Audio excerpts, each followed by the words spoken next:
Good evening, ladies and gentlemen. My name is Frances Brindle, and I'm the Director of Marketing and Communications here at the British Library.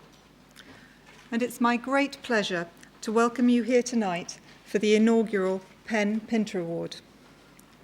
The British Library is proud to be home to Harold Pinter's archive, a pre-eminent collection that includes papers relating to and in support of English pen. And as such, we are delighted to host this evening's event and to congratulate Tony Harrison on being the first recipient of this important award. The library, as I'm sure most of you will know, is privileged to hold many valuable literary collections, ranging from a unique Anglo-Saxon manuscript of Beowulf to recent editions from the greatest playwrights of the 20th and 21st century, which, as well as the Pinter archive, includes the original scripts of the Coast of Utopia trilogy and The Invention of Love by one of the eminent judges of this award, Sir Tom Stoppard. The library is working with the UK Literary Heritage Working Group to raise awareness of our archives and to promote their use in education and research. In a moment, I will hand over to Lisa Appignanesi, President of English PEN since 2007 and a distinguished novelist, critic and broadcaster. But before I do so, I would like to express my thanks to Jonathan Heawood, Director of English PEN, who has been instrumental in organising this evening's event. So now, without further ado, I'd like to take the opportunity to wish you all a very enjoyable evening at the British Library and to welcome Lisa onto the stage.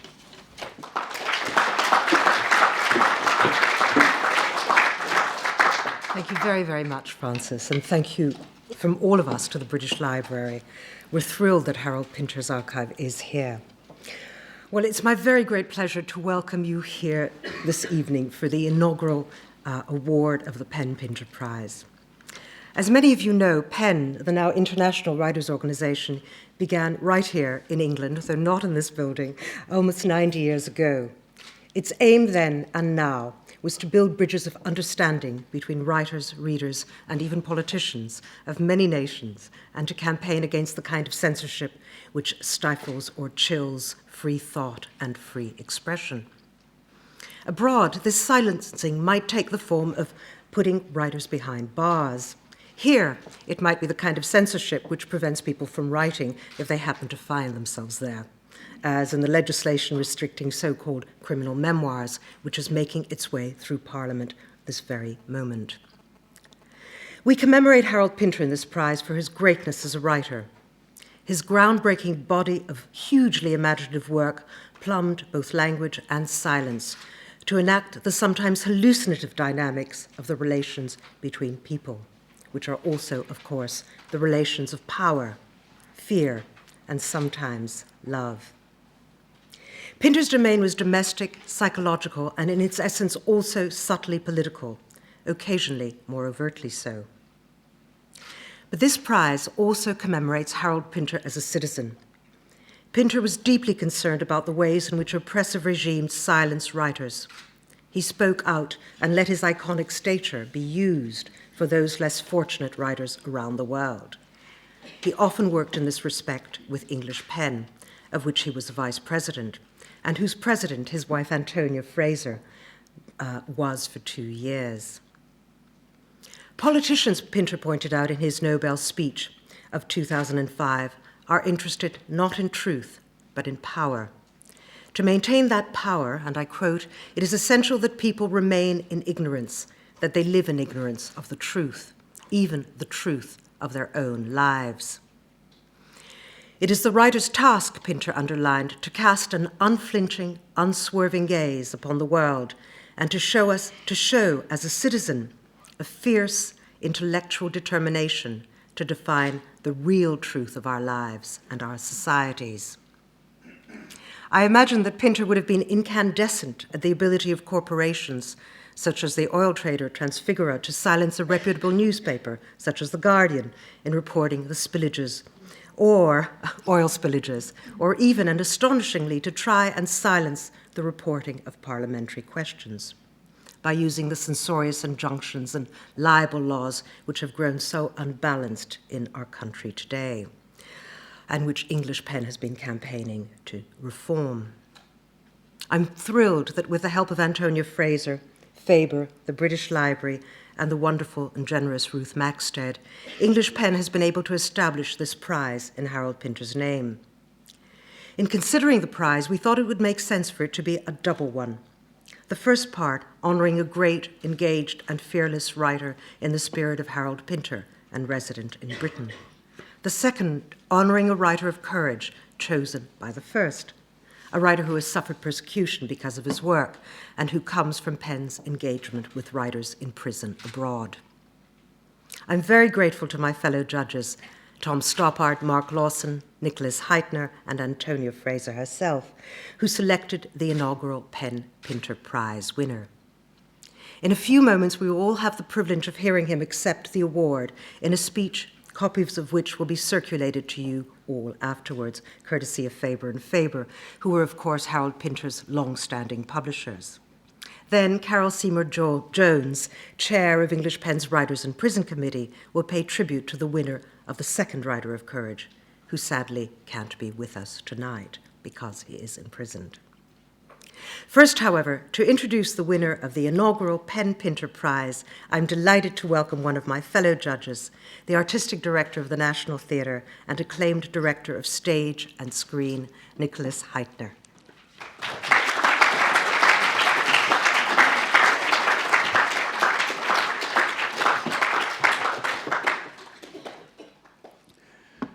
Tony Harrison is our great public poet, a poet whose verse engages consistently with the world around him. He's a poet whose voice, literally and figuratively, is immediately recognized and welcomed by a readership that extends far beyond the traditional audience for verse. And Tony has always insisted that an engagement with our world can go hand in hand with engagement with the ancient world, that classical Greece can break bread with contemporary Yorkshire. He has generally spurned the quiet interiority of the lyric poem, though he's capable of great tenderness, and embraced the fierce confrontation of the political world in its widest sense, the world that he finds in the Greek tragedians. His achievements in the theatre, particularly his versions of Aeschylus, Sophocles, Racine, Molière, and the medieval mystery playwrights, are justly celebrated, as are his original plays. They have provided the National Theatre with some of its most admired productions for over 40 years. But it is in his long, contentious, and muscular poems with political themes that his voice emerges with greatest clarity. His poem V takes as its starting point the desecration of his parents' grave and laments the degradation of an entire society. His film of it for Channel 4 was the subject, before its broadcast, of an early-day motion in the House of Commons entitled Television Obscenity. Channel 4 didn't flinch and produced one of the essential cultural artifacts of the 80s. Strange how robust television once was, and how ambitious. The Shadow of Hiroshima commemorated the 50th anniversary of the dropping of the bomb. The Blasphemous Banquet was an astonishing response to the fatwa on Salman Rushdie. Nearly 20 years later, it feels as urgent as it was when he first wrote it. Much of his work has been written for television. He has pioneered an entirely new synthesis of poetic and filmic invention, most recently with the brilliant Prometheus. Always eager to use poetry as an immediate weapon against injustice, he has written regularly for the newspapers. Tony's verse is often ferocious and demands to be spoken out loud. It has become a staple of the classroom. In fact, when Tony wrote to congratulate his Leeds contemporary Alan Bennett on The History Boys, set in a Yorkshire grammar school, his only complaint was that the poetry-mad teacher in the play Hector would not realistically be teaching Auden and Hardy, he'd be teaching Harrison. Tony Harrison's voice is unmistakable. His rage for justice is incendiary. He certainly casts, in Harold Pinter's words, an unflinching, unswerving gaze on our world. He was a passionate admirer of Harold Pinter. There could not be a worthier recipient of the first PEN Pinter Prize, and I'm delighted to ask Antonia Fraser now to present the prize to Tony Harrison.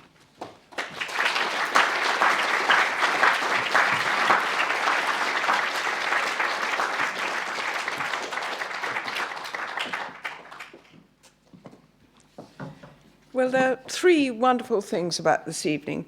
First of all, there's a new prize.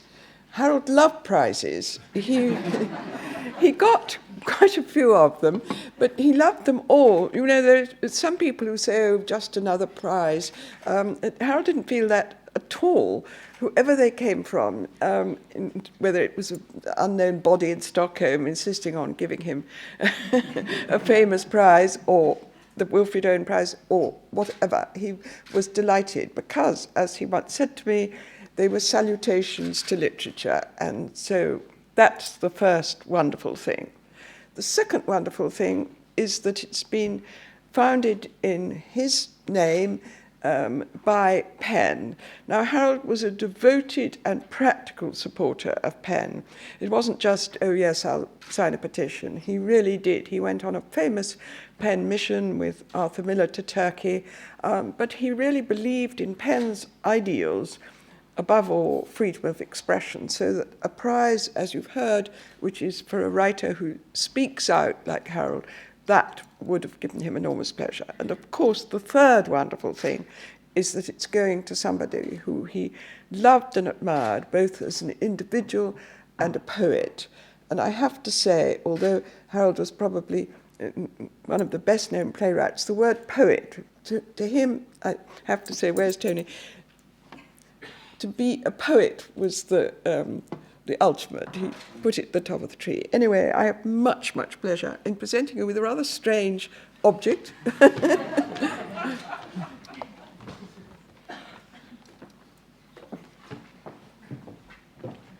Here is a strange object.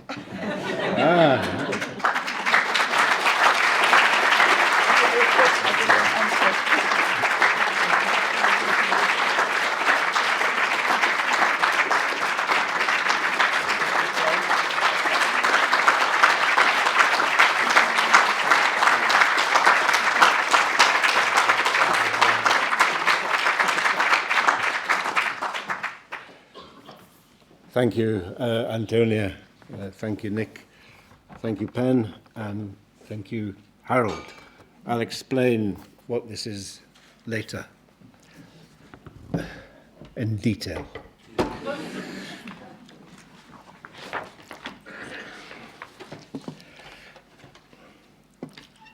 Harold Pinter said in a speech he made in 1970 on receiving the German Shakespeare Prize in Hamburg, if I find writing difficult, I find giving a public address doubly so. I could double that again, or even quadruple it. I'm the most reluctant of speech makers. But because this prize bears Harold Pinter's name, I'm touched and honoured to be thought worthy of it.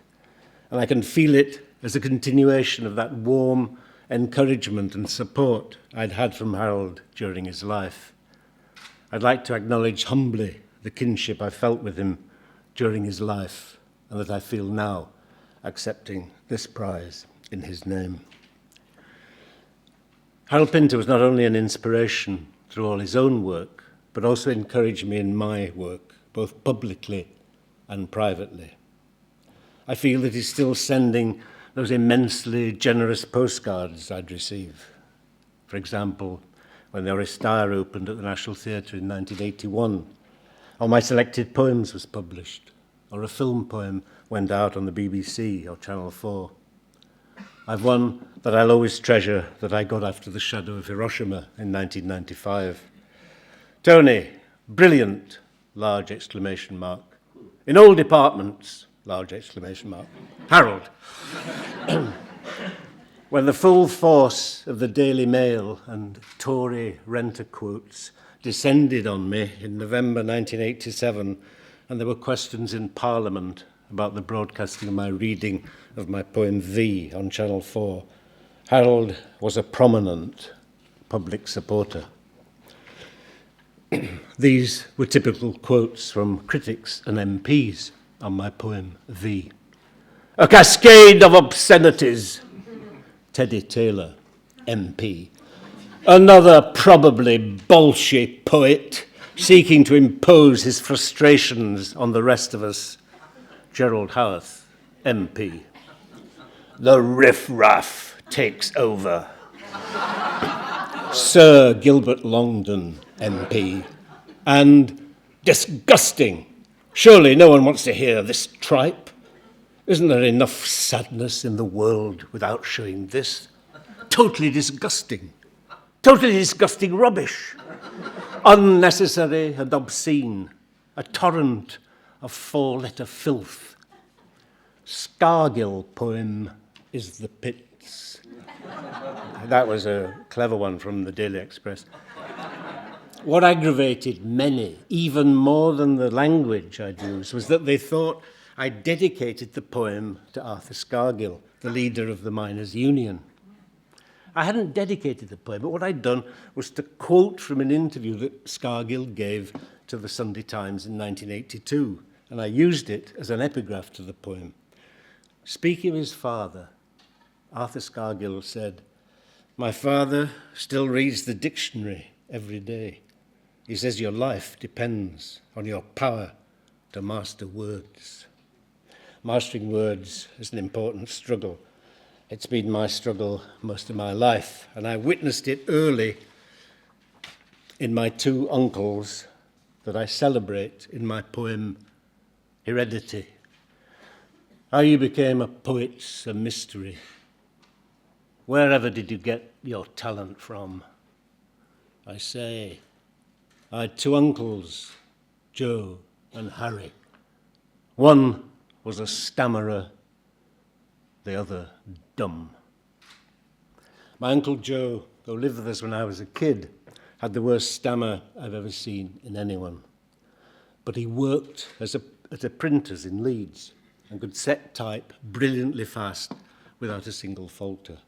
His jaws would stick on a consonant for so long that the balked energy would go through his whole body and make him stamp his feet. But as a compositor, he was astonishingly fluent. My Uncle Harry, deaf and dumb, was a window cleaner in Ilkley, and he wielded a thick Funk and Wagnall's dictionary in one hand and pointing to the word he wanted with the other when I didn't have enough fluency in sign language. The boards of the dictionary were long ripped off. The pages would have tattered India paper.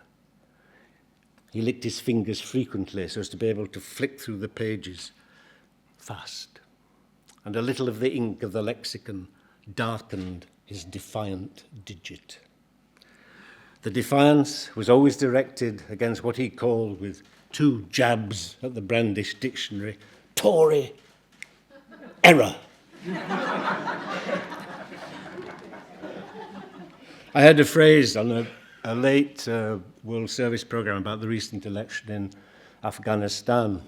The reporter spoke of women coming from the polling booth, proudly displaying fingers marked with indelible ink to prove that they'd voted. The Inky Digit of Defiance, the reporter called it. I thought that also described my Uncle Harry's finger, darkened by his manic lexical need.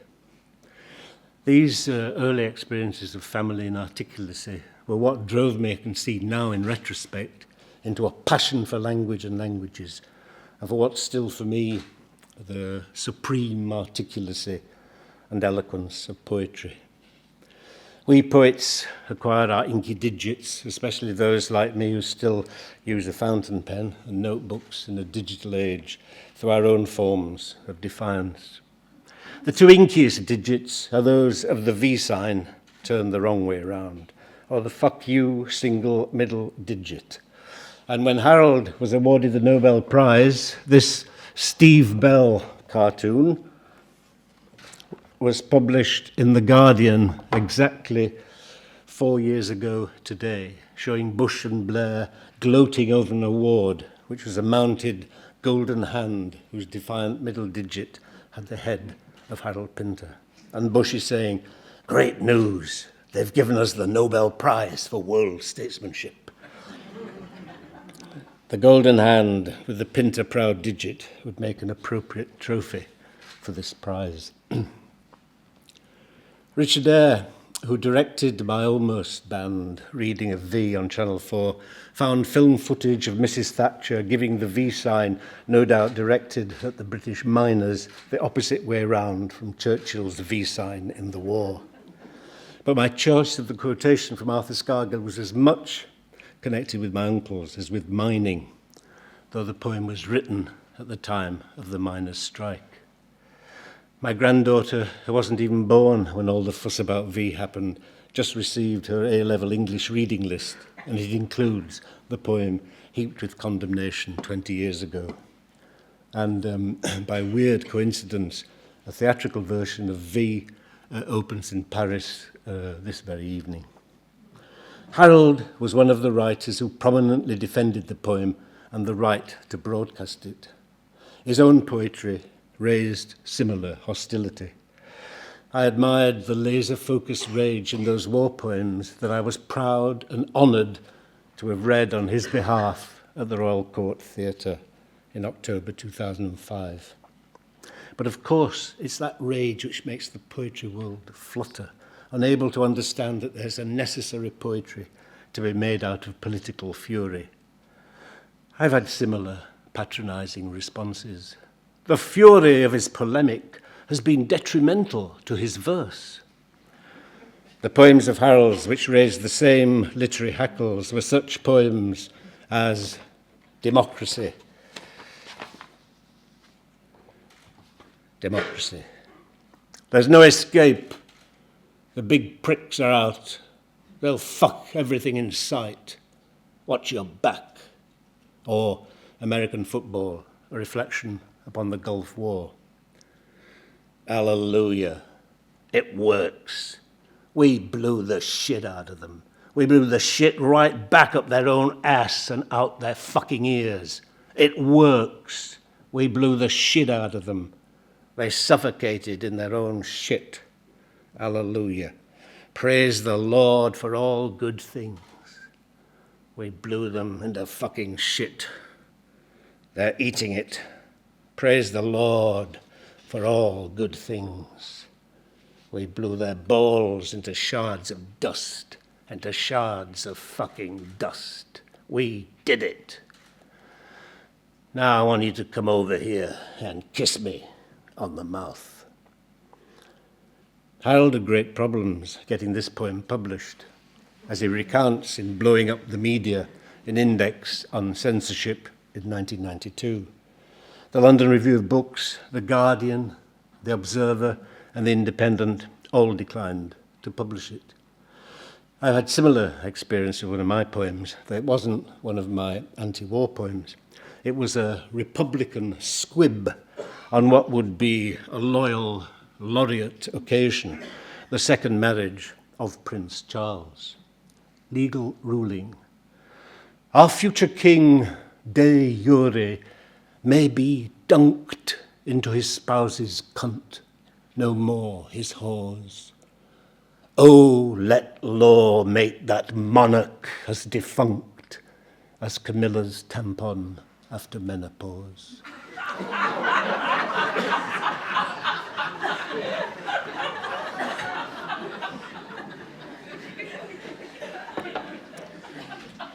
So apart from this, and my own problems in this department not only included the onslaught on V and its broadcast on Channel 4, but also letters from the Archbishop of Canterbury to the Prime Minister recommending that my film poem in defence of Salman Rushdie and blasphemy, The Blasphemer's Banquet in 1989, should not be broadcast. And on the 20th anniversary of the fatwa against Salman Rushdie, marked by PEN at the National Theatre in February of this year, the BBC chose not to repeat the programme for fear of offending increasingly vociferous religious groups. A poet's rage has as much place in his poetry as the emotion recollected in tranquility. We'd all like to concentrate on moments of beauty in our lives and poetry. Maybe small haiku perceptions, wonder, love, joy. There are such moments in Harold's poetry. There are such moments in mine. There are tender lines to Antonia in Harold's poetry. and tender lines to shine in mine. Harold called my poetry once outrageous and abrasive, but added that my family poems were immeasurably tender. And I do sit at my desk and I write. I look at my apple trees, my fig trees, my mulberry trees, and want so much to make poems from them. But as Brecht wrote, in No Time for Poetry, inside me contend delight at the apple tree in blossom and horror at the house painter's speeches, but only the second drives me to my desk.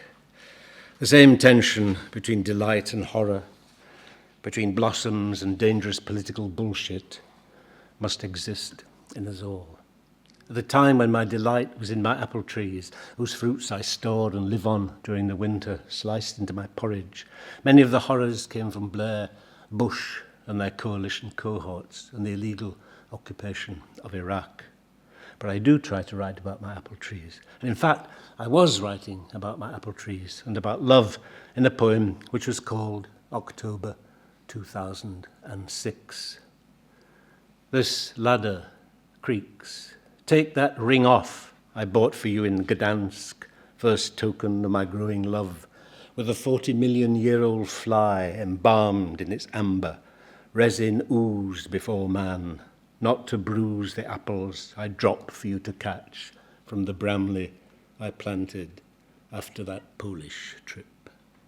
I was tinkering with this poem when I heard Jeff Hoon saying on the radio that the mothers of mutilated children in Iraq would one day be grateful to the coalition cluster bombs. That drove me to my desk.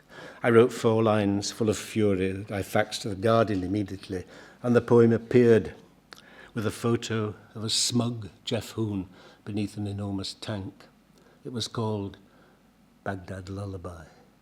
Shh, shh, though now shrapnel makes you shriek, and deformity in future may brand you as a freak, you'll see one day disablement's a blessing and a boon sent in baby-seeking bomblets by benefactor Hoon. But I have actually written many poems about trees, like cypress and cedar, for example, and about fruit, for example, a kumquat for John Keats or fig on the Tyne. And I've coined a word for what is my basic existential philosophy, fruitility. Meaningless our lives may be, but blessed with deep fruitility.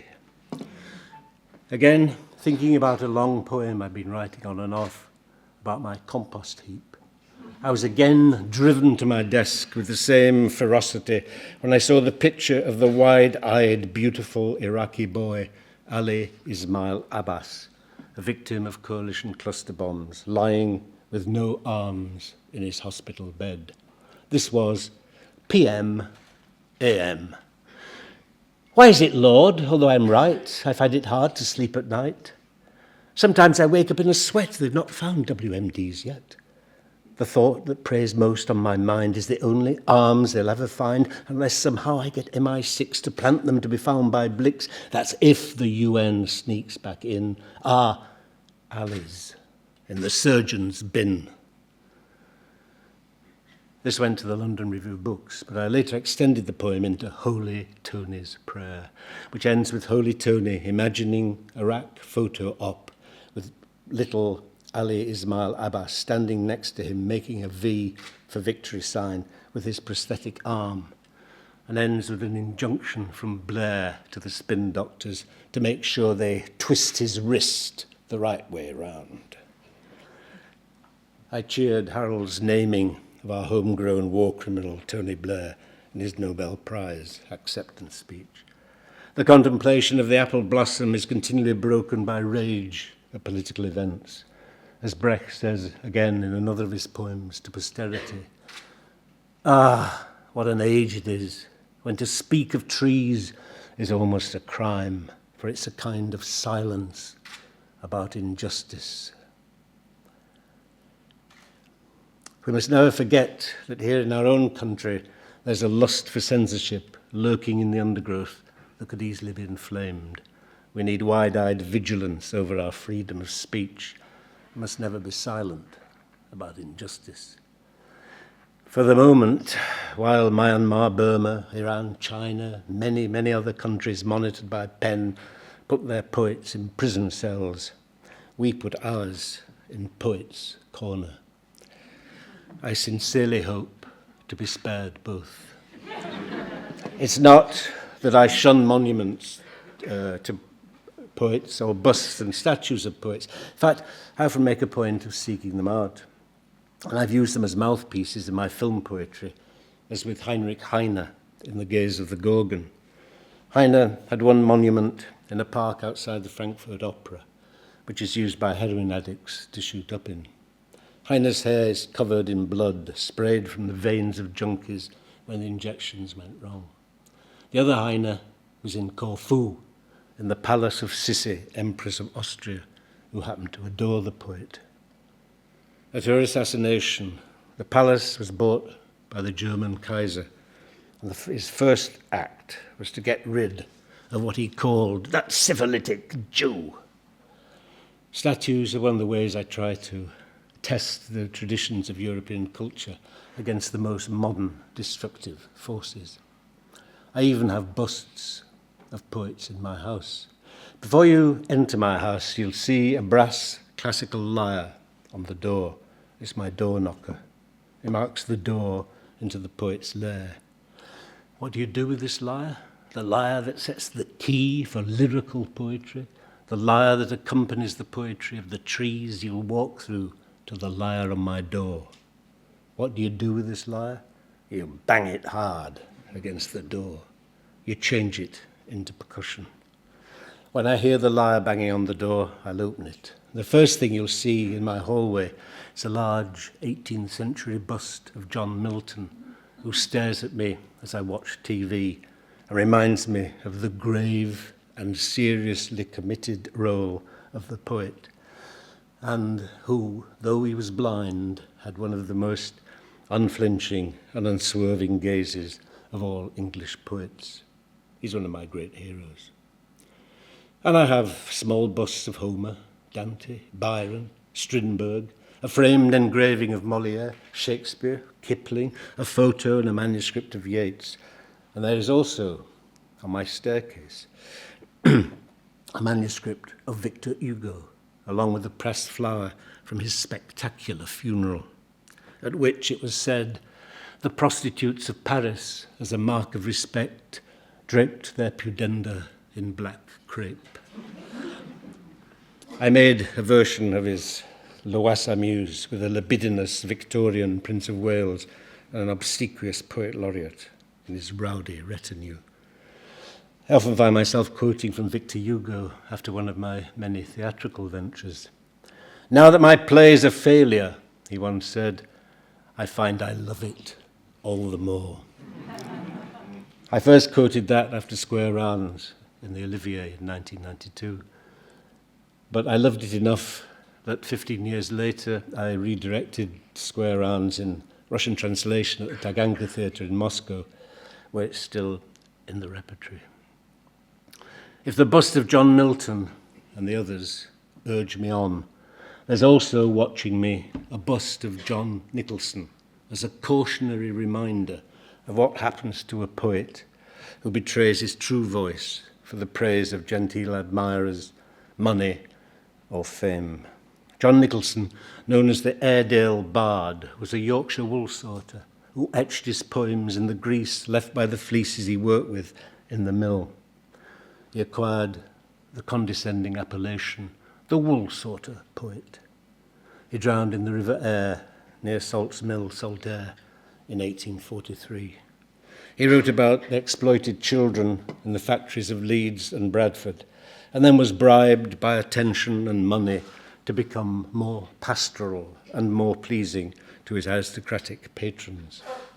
I wrote a play about him for Salt's Mill in 1993, and it was revived again in 2003. It was called Poetry or Bust.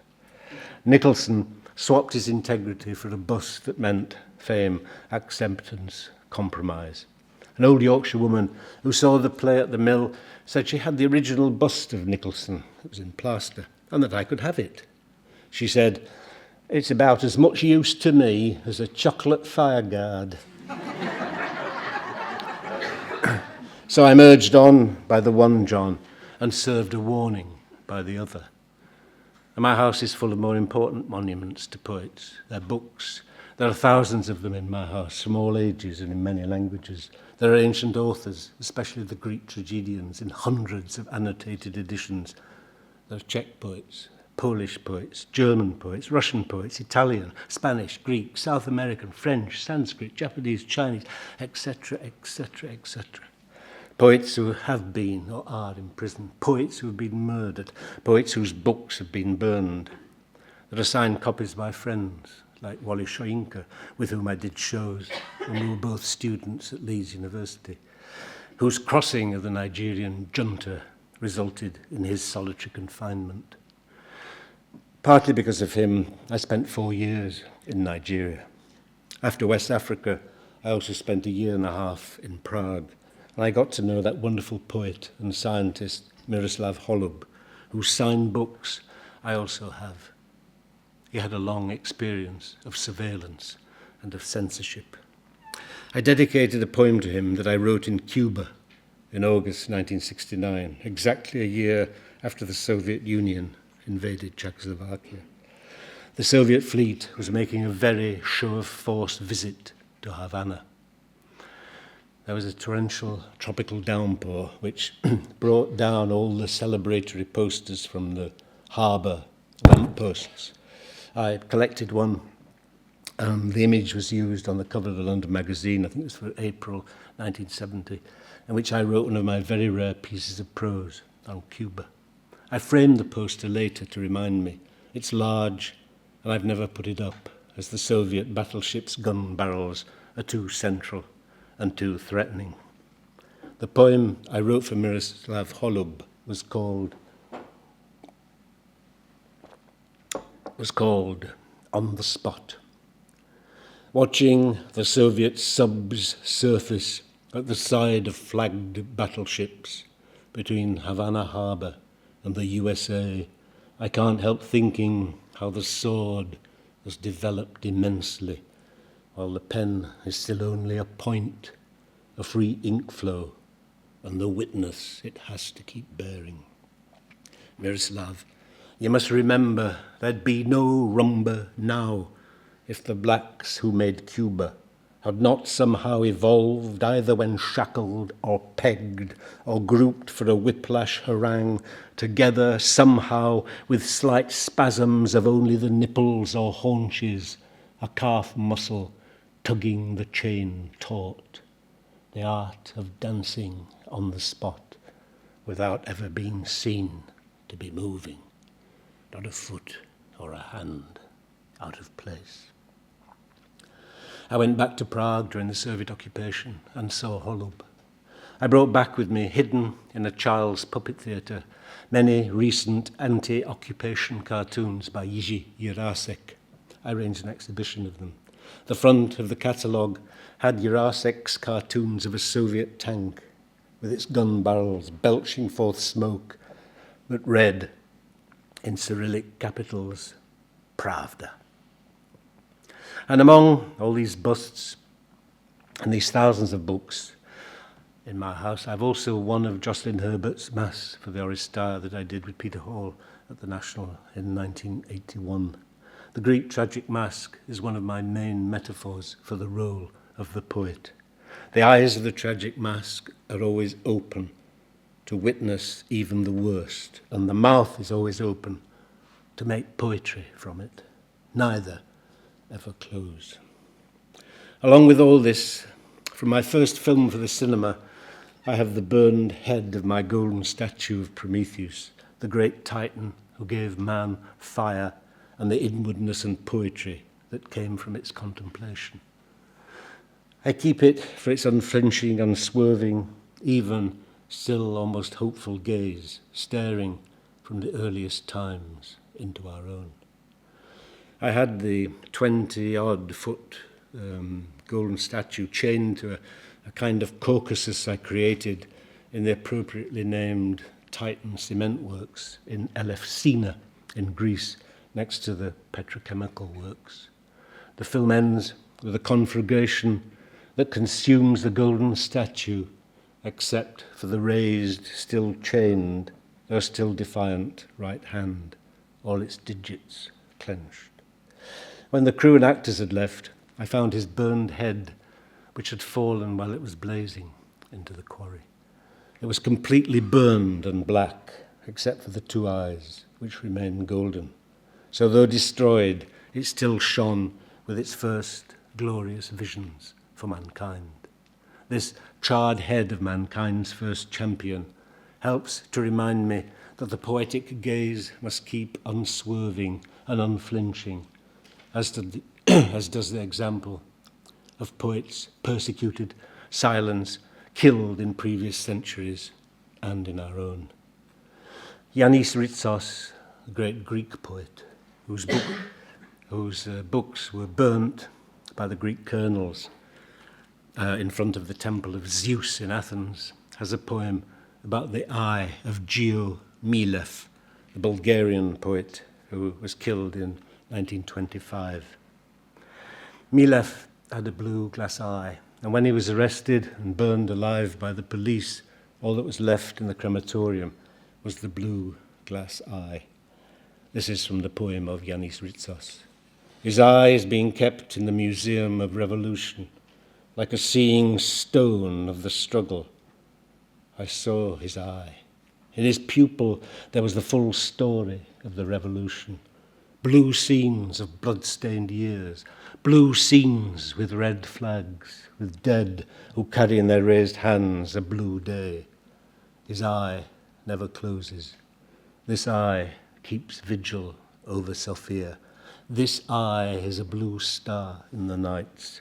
This eye sees and illuminates and judges. Whoever looks at this eye wins back his eyes. Whoever looks at this eye sees the world. So I don't shun monuments to poets necessarily. And though I have to confess I don't care for it, I've even visited the poets in Poets' Corner late in my life, and more than once for reasons that I'll explain. And the last play I did for the National Theatre Fram, the scene begins in Westminster Abbey, where light from the stained glass Greek tragedian Aeschylus in the rose window falls on the memorial to Gilbert Murray, one of his most renowned translators, and brings him back to life. Though I have a great resistance to making a Greek tragedian an honorary Christian, like T.S. Eliot made of the Roman epic poet Virgil, this wonderful combination gave me the opening of my play. But I'd gone to the Abbey on an entirely different, quite other quest. I went to the Abbey and to Poets' Corner to search for the monument to Thomas May.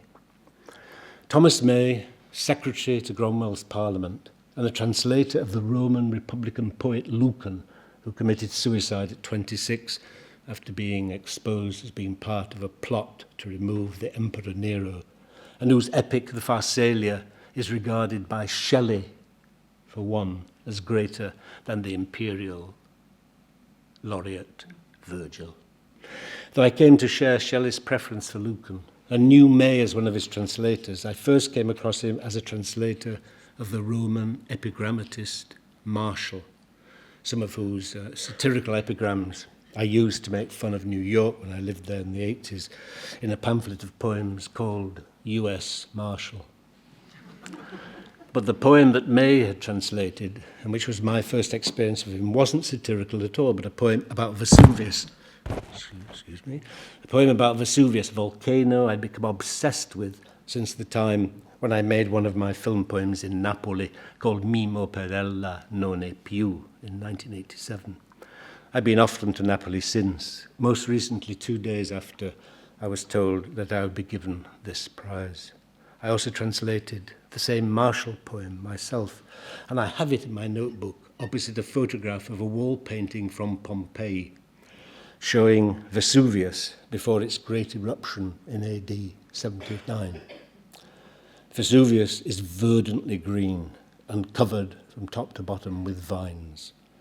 My translation reads, Vesuvius, green yesterday with shady vine, where the crushed grape gushed vast vats of wine, ridges Bacchus loved and put before his birthplace nicer, Venus favoured more than Lacedaemon, and where Satyr stomped till now, and Herculaneum, all swamped, engulfed by cinders in a flood of fire. Power like this, not even God's desire. I put my version and Thomas May's version together in a long poem called The Grilling, which is a dialogue with the ghost of Goethe, who climbed Vesuvius 200 years before me. I use Vesuvius not only for itself, but for a metaphor for all the fiery devastation of our times, the power that not even God's desire grabbed blindly by men. I had to advise Goethe that since his day, the city of Würzburg, from where throughout his entire life he ordered his favourite wine, had been levelled by Allied bombing, and the special bottles associated with Würzburg wine, the Boxbeutel or goat's scrotum, had all exploded in the raid, and all their glass fused together, and clouds of Riesling steam rose into the air. I included my translation of Marshall's poem and Thomas May's in this poem, The Grilling, set on Vesuvius. And I'd gone to Poets' Corner to look for my fellow poet and translator, and I should say, my fellow Republican. But Thomas May is no longer in the Abbey. As Secretary to the Long Parliament and translator of the great Republican epic, The Pharsalia of Lucan, his remains were removed at the Restoration in 1660 and flung in a pit, and the monument reused. Behind the present monument to a sub-dean, Thomas Triplett, there are the ghostly remnants of a larger monument, which had been that to Thomas May. It had an inscription in verse from the Republican poet Lucan. As David Norbrooke says in his book, Writing the English Republic, English literary culture has never entirely undone such expulsions. Opposite this space where Thomas May once had his resting place, close to Gilbert Murray, and either insensitively placed or put there maliciously, is Gilbert Murray's cruelest critic, T.S. Eliot, the nation's favourite poet, apparently. The Abbey geography of the Greek scholar, translator of Greek tragedy, Murray, set between the inspiring stained glass of his Aeschylus and his most vicious critic, got me going on my play, Fram. But it made me look at the qualifications needed to enter that sacred and exclusive club.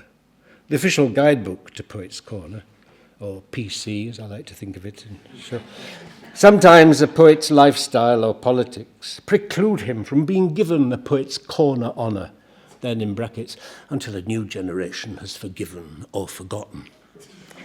For some, the forgiveness takes a long time.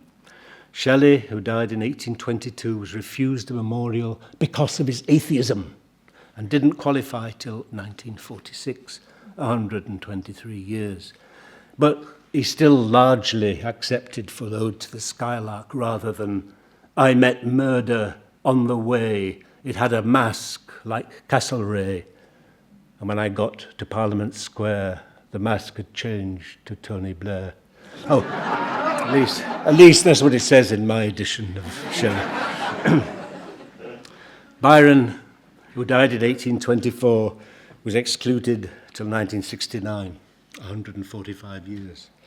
In 1924, the centenary of his death, a petition for an Abbey memorial was turned down by Dean Herbert Ryle, who said that Byron, partly by his openly dissolute life, partly by the influence of his licentious verse, earned a worldwide reputation for immorality among English-speaking people.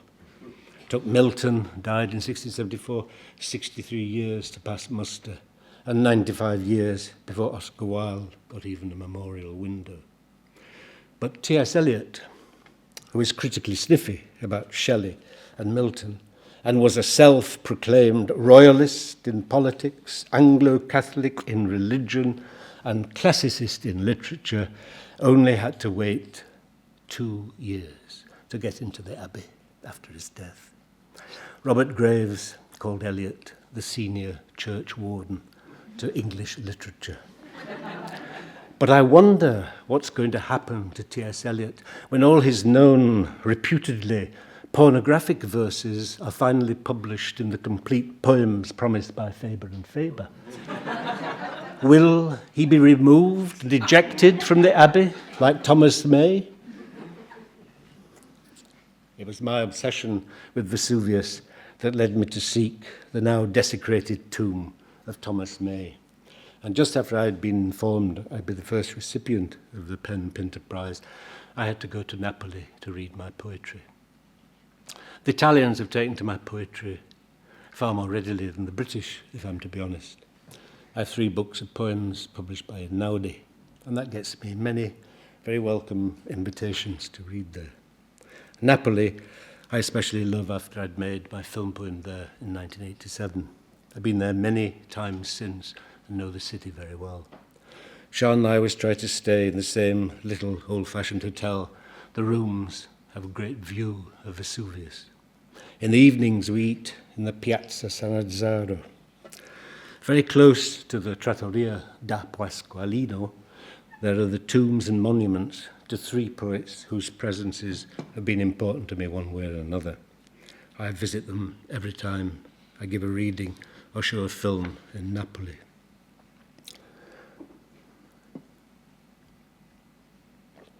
Near the Mergellina station, in a small park, are the tombs of Virgil and of Leopardi.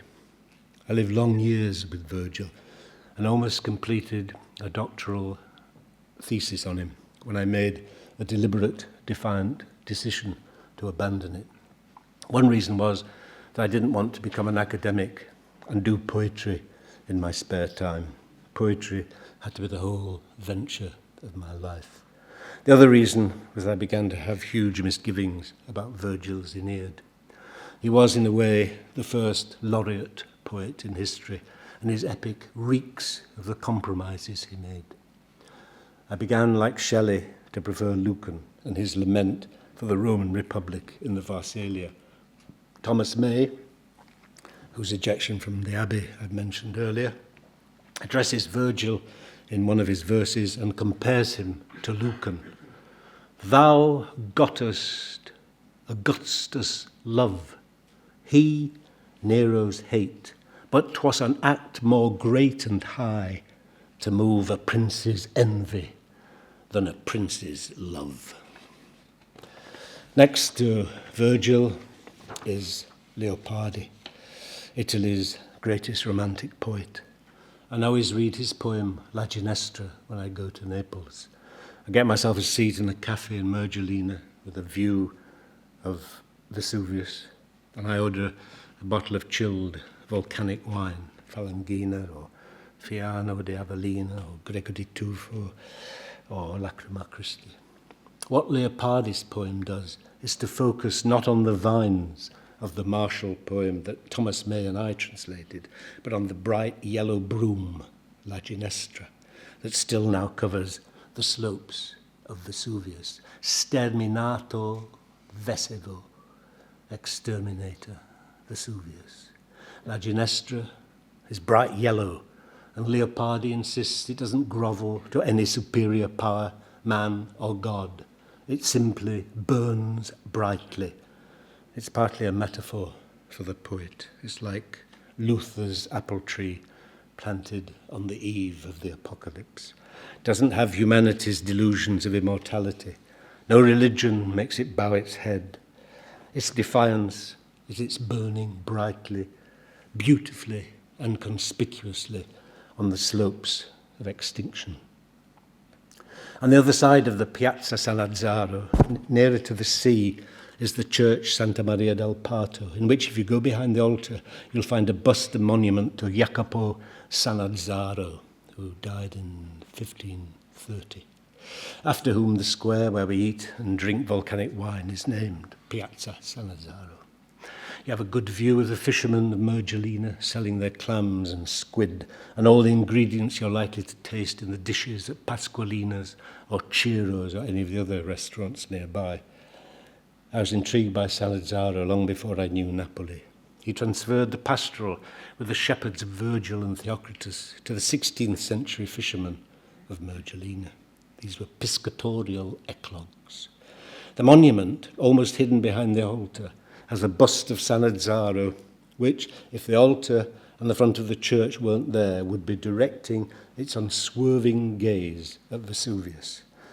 And as if to confirm this association, behind Sanazzaro is a painting with muses above his marble head, bearing a laurel wreath to crown his bust with, and behind them, the winged Pegasus, alighting not on Helicon to create Hippocrene, the fountain of inspiration from which poets drink, but Vesuvius, inspiration from your own locale, but from the most fearful source, perhaps more a scalding geyser than a fountain.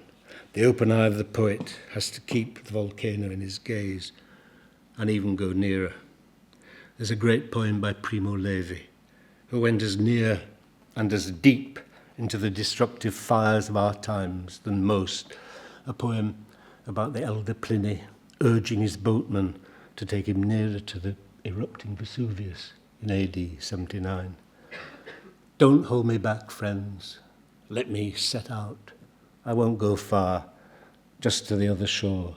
I want to observe at close hand that dark cloud shaped like a pine tree rising above Vesuvius, and find the source of this strange light. Nephew, you don't want to come along? Fine. Stay here and study. Recopy the notes I gave you yesterday. Sailors, obey me. Launch the boat into the sea.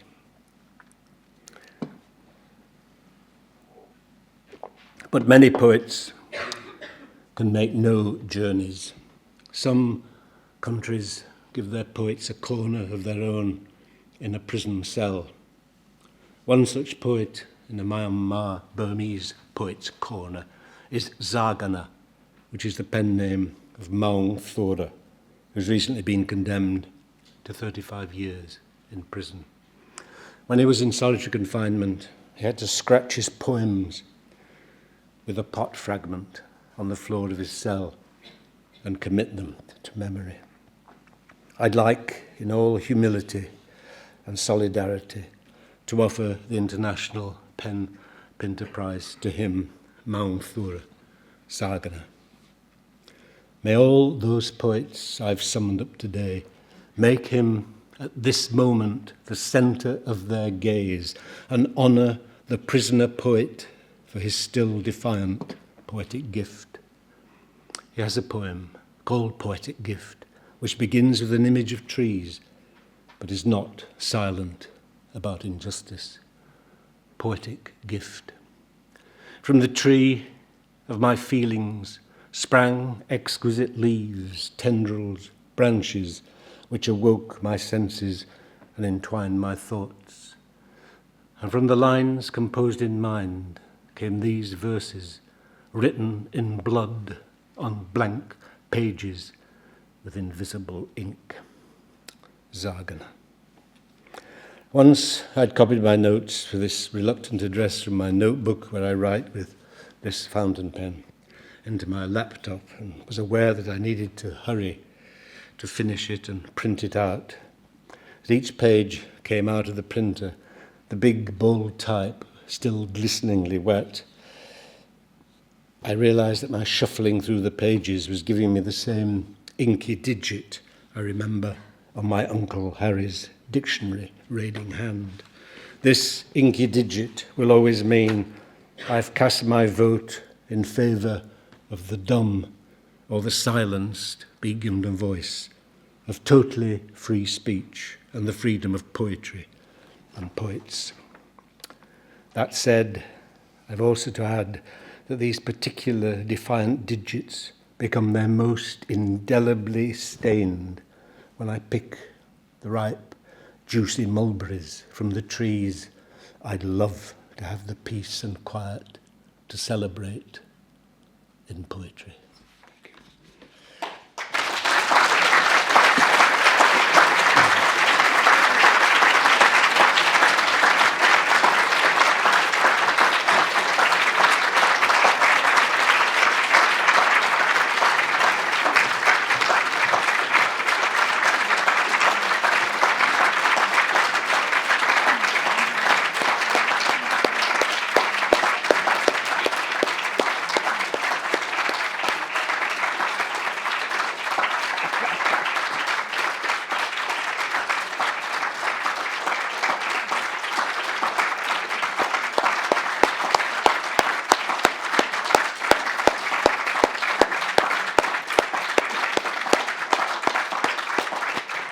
Want you back.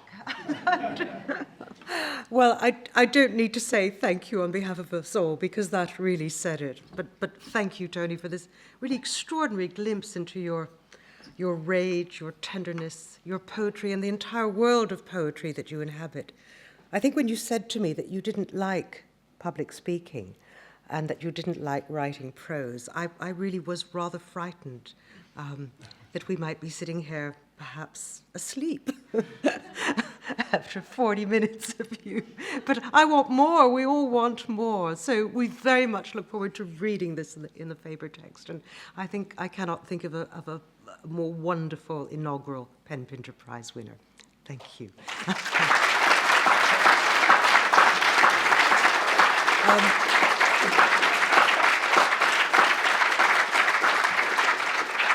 I'm now going to introduce you to Carol Seymour-Jones, wonderful writer and the chair of the Writers in Prison Committee, who is going to tell you a little bit about our international section, if you like, or second PEN Pinter Prize winner. Please, Carol.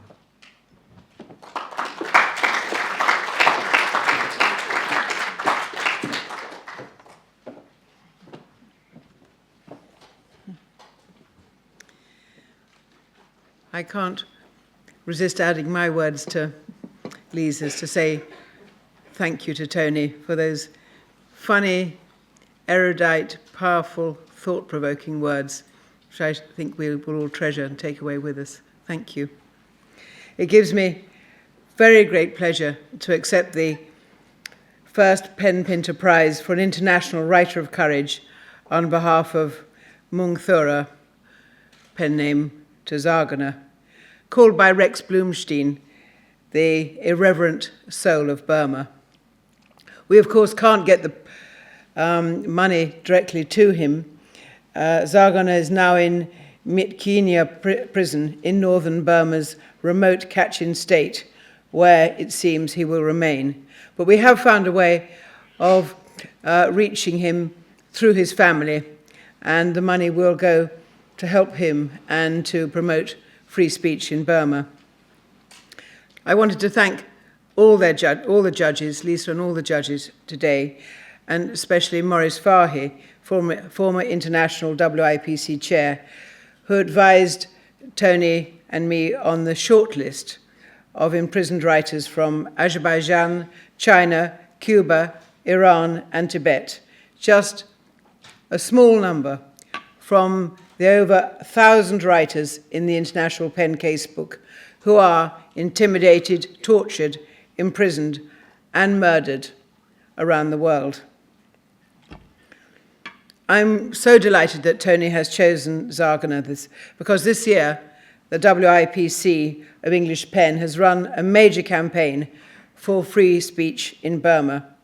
And on the 64th birthday of Aung San Suu Kyi, PEN members demonstrated outside the Burmese embassy. And many PEN members wrote messages, 64 words for Aung San Suu Kyi, which were sent to her.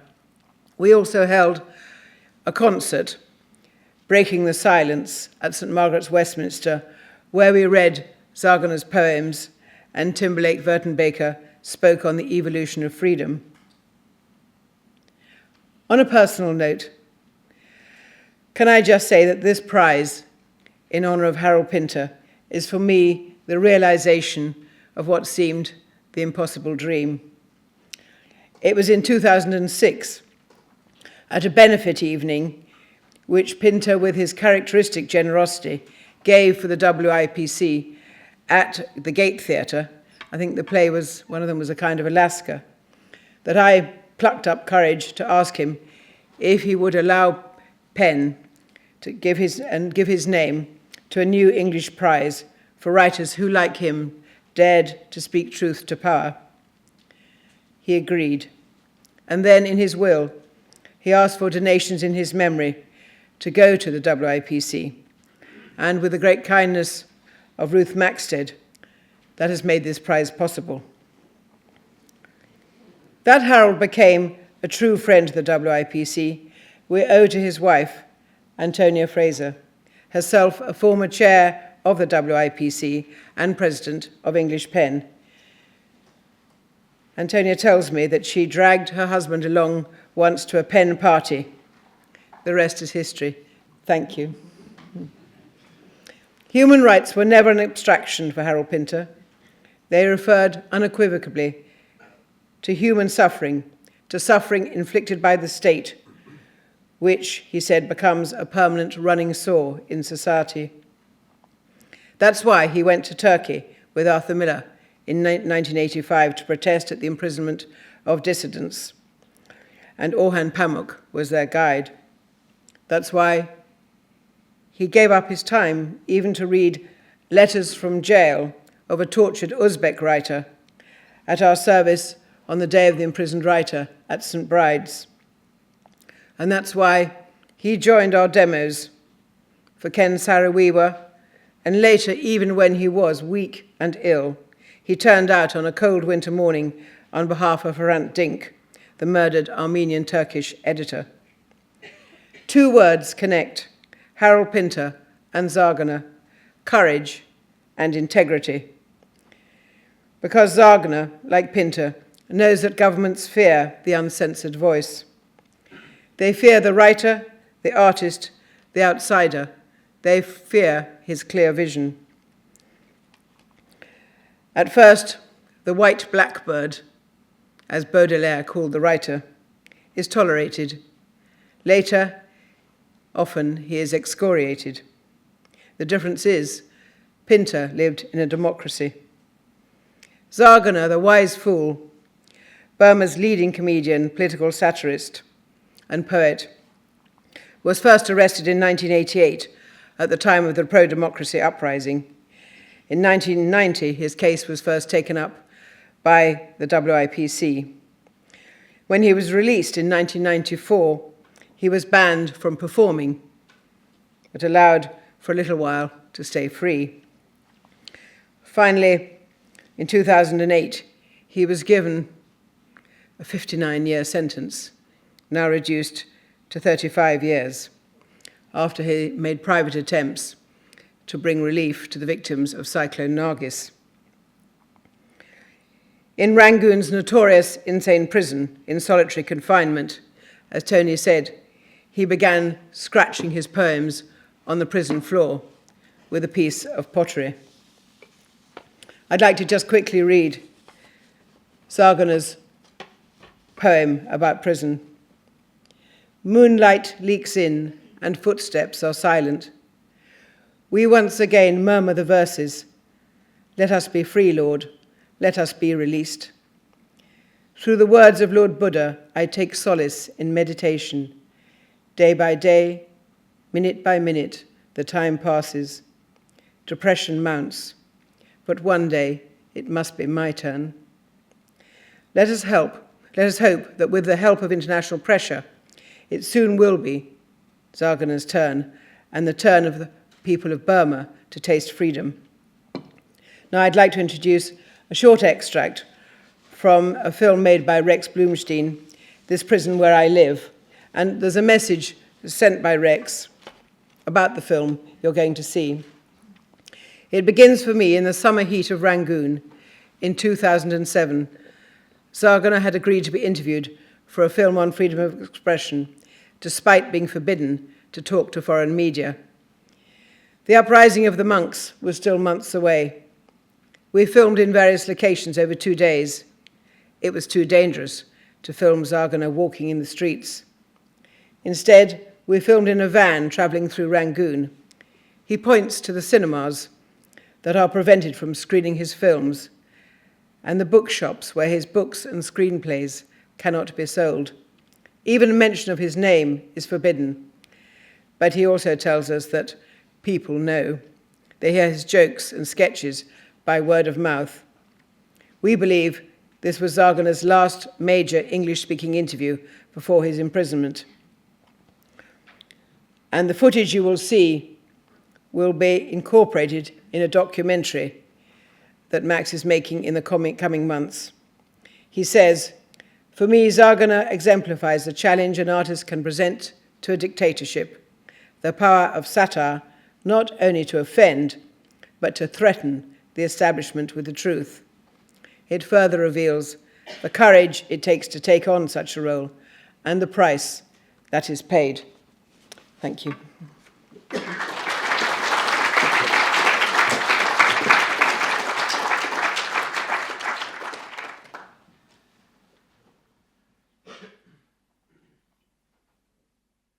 We artists get money from the people. So the people cry, we cry. People laugh, we laugh. People hate, we hate. It's it. So we must stand in front of the people. Reflect the people. Yeah, and we must sacrifice for the people.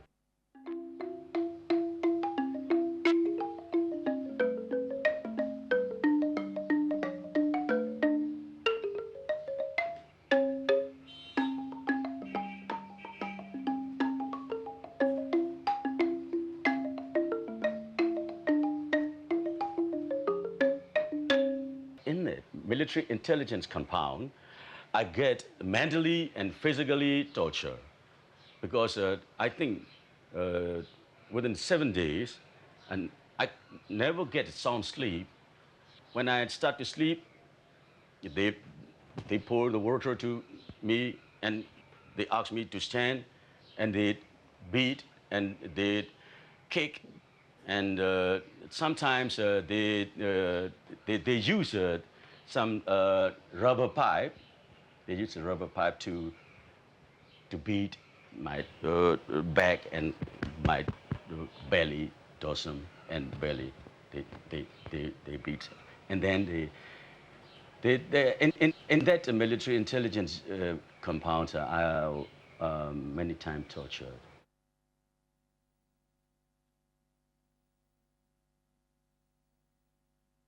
Now, I'd like to show you, this is Wazia Cinema Hall. But in the King Cinema Hall. And then we can show you a very famous cinema hall in our country. This is a twin cinema hall. There are many cinema halls in there, but I'm not allowed to participate, or I'm not allowed to perform in any movie as banned. I also write the books and articles and poems and some books about the screenplay, but now I'm not allowed to write anything on the paper. Even my name is not allowed to express on anywhere, everywhere. We are now on reach to YMCA Hall.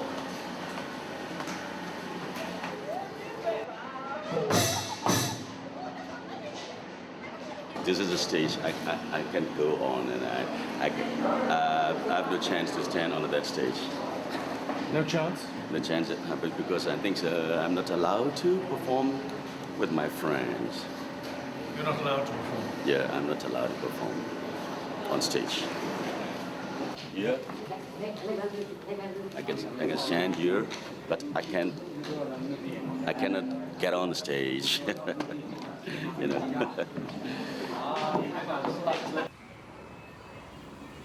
I don't like revenge and hatred. In our country, for example, me and the military regime, now they ban me, but I don't hate them. I don't hate them. I like to express my feeling freely. So I will negotiate and I will try to persuade them. The thing, I think the important thing is the enemies must be my friend. This is my opinion. All enemies must be my friend.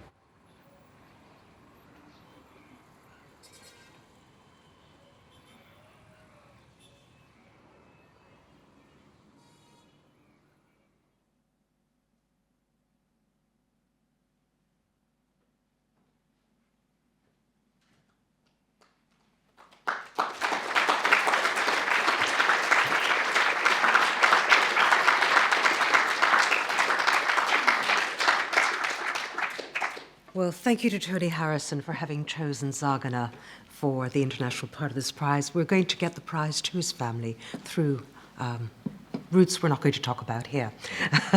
It remains for me to thank everyone who's been involved in the making of this prize: Antonia Fraser, my fellow judges, the British Library, Faber and Faber, Coleman Getty, the staff of English PEN, of course, led by our director Jonathan Haywood, and campaigns manager Robert Sharp, who did a lot for this prize, and indeed the other members of the staff who you've seen here, Sarah Hesketh, and various others whom I can't now see. And I'd like to thank you all very, very much for being here and for allowing us to inaugurate this first year of the PEN Pinter Prize in such a wonderful way. Thank you to Nick Hytner, and please come and join us outside for more. Bye-bye.